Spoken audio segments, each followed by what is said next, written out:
2025 group 2ல கேட்ட பொறுத்துக question பாருங்க. சொற்கள் குடுத்துட்டு அதுக்கான இலக்கணம் குடுத்துருக்காங்க. ஸோ, அது நாய் அப்டின்னா அக்ரிணைன்னு நமக்கு தெரியும். அதுனாலும் ஏதாச்சும் ஒரு விஷயத்த குறிக்கிறது தான். நாய்னாலும் ஒரே ஒரு இத சொல்றது தான். ஸோ, இது வந்து ஒருமை. அப்போ அக்ரிணை ஒருமை 3வது இது. அவர், அவர்கள்னா உயர்திணைய தான் நம்ம அவர், அவர்கள்னு சொல்லுவோம். ஸோ, இது வந்து பன்மை குறிக்கிறது. ஸோ, உயர்திணை பன்மை 4வது இருக்கிறது. ஸோ, நெக்ஸ்ட்டு அவை, நாய்கள். இது வந்து அஃறிணை. ஆனா பன்மை வருது. ஸோ, அப்ப 1 அஃறிணை பன்மை. 2வது பார்த்தீங்க அப்டின்னா தங்கை. தங்கை அப்டின்றது உயர்திணை. பெண்பால் ஒருமைன்னு குடுத்துருக்காங்க. ஸோ, இது 1 மட்டும் தெரிஞ்சாலே நீங்க இந்த கொஸ்டினுக்கு வந்து ஆன்சர் பண்ற மாரி தான் இருக்கு. ஸோ, ஆன்சர் பார்த்தீங்கன்னா 3, 4, 1, 2. Answer option A 3, 4, 1, 2. 2025 குரூப் 2ல கேட்ட பொறுத்துக கொஸ்டின் பாருங்க. சொற்கள் குடுத்துட்டு அதுக்கான இலக்கணம் குடுத்துருக்காங்க.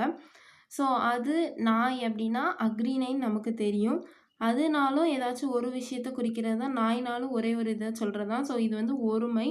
அப்போ அஃறிணை ஒருமை 3வது இது.